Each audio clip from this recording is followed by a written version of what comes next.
wonder, do you think, well, there could be many reasons, but do you think they subconsciously know something's going to happen out there?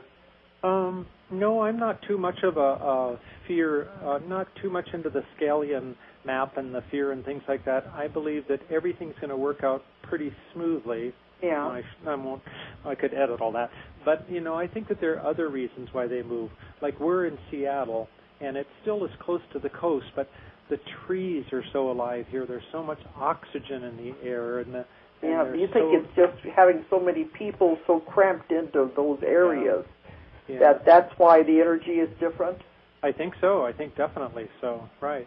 And it could become a paradise, too. Now, who's to say that some catastrophic thing isn't going to come happen and lower the population of planet Earth? That could happen, but I think, not to say that we're better or enlightened or anything, but I think we're just choosing to stay in a dimension where none of that will happen to us. Yeah, that's what I'm writing about now in my last book and lecturing on. It's called The New Earth. You know, as we're going into the vibrations and the frequencies are changing as we do shift into the New Earth. Well, great. Get that book out soon. Well, it's already out. But The New Earth? Yeah, it's in the Convoluted Universe book, too. We love that book, and we quoted out of it before. I thought you were going to do a next one because... Oh, well, I probably will because I'm getting more information. I'm sure you will. But, you know, that is in the Bible, too. It does talk about that, those left behind and Revelations. All of that goes along with it. Well, you know, I used to preach as a priest. I used to think that people would think that I was crazy, but I said, I really believe in the second coming of the Christ will come, but it's not going to come through Jesus coming down on the earth and saying, here I am. Yeah. It's going to come to all of us, awakening up to the fact that we too are called to be Christed beings and to do everything that he did. And you know, that's where I think the separation is going to come. There's going to be a dimension where people who are not going to accept that, they want to continue on in their density and their lower vibration, they'll get to do that. But it's almost like in Africa, they don't know anything really that's going on in Seattle. The lower vibration people will not have any idea of us living on this new earth that is very, maybe even in the same place as the old earth. Who knows? But there's nothing wrong with that. It's just where everybody is going to be in their development. Exactly. And I felt the same thing. I just got back from India last month, and it was a very heavy, very dense energy. Yeah. But the same way, with so many people crowded into such a small area. But I think, like out in California, too, you do have the rat race. Everyone is just, it's so hectic, the traffic and the people, and you do get to pick up on that after a while. And plus, with the photon belt or whatever is causing this shift in time and how everything speeds up so much, it makes them even crazier. Oh, yeah. I feel it when I go to New York, too. I try to stay out of these big cities as much as possible. Right. Well, I think when people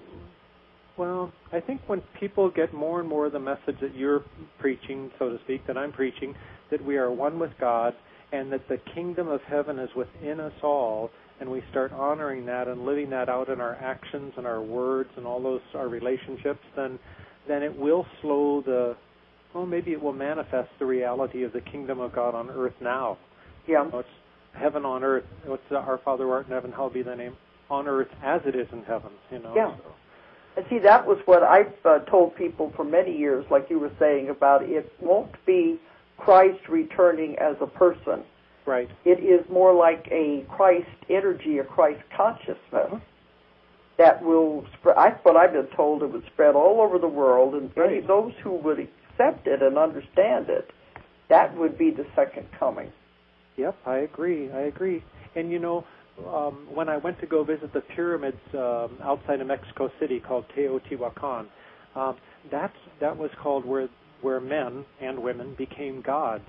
And that belief system thousands of years ago was trying to instill in people that they can have this Christ energy, but I knew that way back then they weren't ready to live that out, I guess, in its fullness because they aren't around anymore. But I think this time it's going to be something really different and magnificent and wonderful. Mm-hmm. I'm hoping. Yeah, and those that are not ready, that's all right. They will stay with the old earth to work out their karma. and then they'll be ready to go on somewhere else. Yeah. There's no wrong or right with it. It's just where we are in our stages of development. Exactly, and I think it's. I don't know about all this karma stuff, but I would say it's when people can eventually awaken to the fact that they are one with God and that they're beautiful spirits. So maybe karma, or maybe those old programs and lessons which I work on clearing out of the soul records, prevent or slow down somebody from this awareness. But I think it's an awakening process that people are being called to. Yes, because that's what I'm getting now. I still do lots and lots of clients. Uh-huh. And a lot of what's coming through now when I'm doing the hypnosis is that they don't go to past lives anymore, because it comes out in the session that the past lives are not important anymore. Wow. Focus on now and where we're going from here. Yep. And so I'm getting a pattern of that. So things are definitely changing. And so is it their soul that's trying to tell them, like during this session, we aren't going to go to a past life, but we're going to give you ideas about who you are so you can go forward? Is that what happens? Yeah, because you might call it the soul. I speak to more or less like the higher self, right, the higher consciousness, the oversoul, whatever you want to call it. That's what I speak to when I'm doing the sessions. And it comes out and tells us which direction, what we're going to do in the session. And we have healings. A lot of things happen during the session. Right. But it's happening more and more now that it's saying, don't worry about the past lives. Uh-huh. That the karma has been dealt with. We don't need to even go there. And we are more concerned with what's happening now in the person's life and where they're going from here. Exactly. So I think it keeps happening with my stuff. If it keeps happening through so many different people, then I think it has validity. Because these people don't know each other, but yet the same information keeps coming through. Yep, I believe that's very true. And I'm seeing more and more people when I go to clear their soul records, which includes past life, that it's really cleared really easy, and then they may still have the same issues. So I'm saying, well, it's all cleared. You are, I anoint you now as a conscious being to say you make the choices that can help you this way. Yeah, because it's time. We've been caught in the wheel of karma for too many years. Yeah. When I said that in my book, too, churches always saying Jesus came to save us. I said the only thing he came to save us from was the wheel of karma, because we were caught on it, going round and around, making the same mistakes, not learning anything. Yeah. And he was trying to show us how to get off of it through love. Yep. And love is the greatest power there is. It is, and he was trying to save us from our false beliefs, from our imprisonment, from our oppression that we do to ourselves and others. Yeah. Yeah. And the church took that and twisted it to where that message never came through. Yeah. Well, I always say it's a holy Bible, and there are a lot of holes in it. But that's a good way to put it. Yes. There is some holiness. There is some good stuff in there. Yeah. And I think what's really exciting nowadays is the Gospel of Judas, the Gospel of Mary, all the new things that are being discovered not only through the archaeological digs, but through your digs, that you go do in different consciousness and dimensions. And it's just helping to ring the truth that can set us free. Well, I know on the news they said when they were talking about the Gospel of Judas, the church was saying it was faked. And they said, well, it's been proven to be authentic. It goes back to the 2nd, 3rd century. And they said it was faked back then. But if that is true, then they mean the entire Bible was faked. It all comes from that long ago. Yep, so they are contradicting themselves. Yeah, well, I don't know what the solution is. I think that eventually it's going to be almost like with governments. There will be no more secrets, and the truths will be irrefutable, and they'll have to say, look, the truth is that the church went in and got rid of 14 Gospels and 28 books or whatever the numbers are, and they rewrote these 4 to try and make it a little bit more bent toward their power and authority. Yes, and that happened in the 3rd Council, or the 5th Council, or I think it was the Council of Nicaea, somewhere back then. And it was about 300 or 500, somewhere in there is when they did all of this. And, there are people out there that deny that ever happened, but it is a matter of record. Right.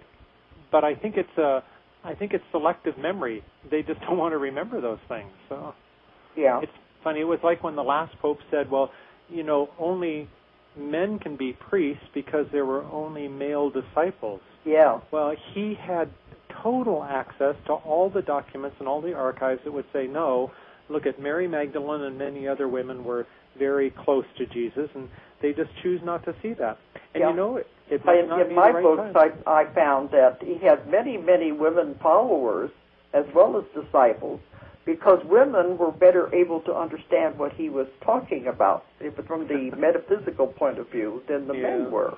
It's very true. Because they are more sensitive to these kind of things. Yeah. And so the church, for some reason, didn't want people to know that he had women followers. Yep. I guess it was all a power game, but, it was. And I found out now that Mary Magdalene, she was a very powerful person. She was an Egyptian priestess.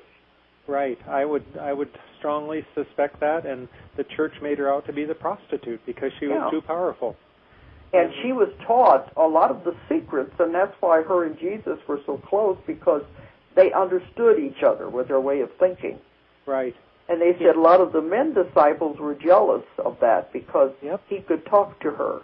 Yeah, Peter was totally, but then I think in the new Gospels that are coming out, maybe the Judas Gospel and things like that, they're saying no, she had a lot of truth and a lot of wisdom.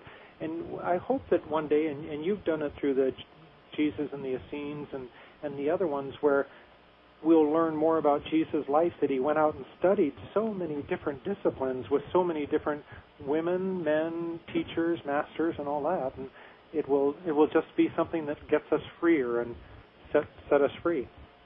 And when I did my research, a lot of it was sent to me, books that are very little known, that nobody knows about.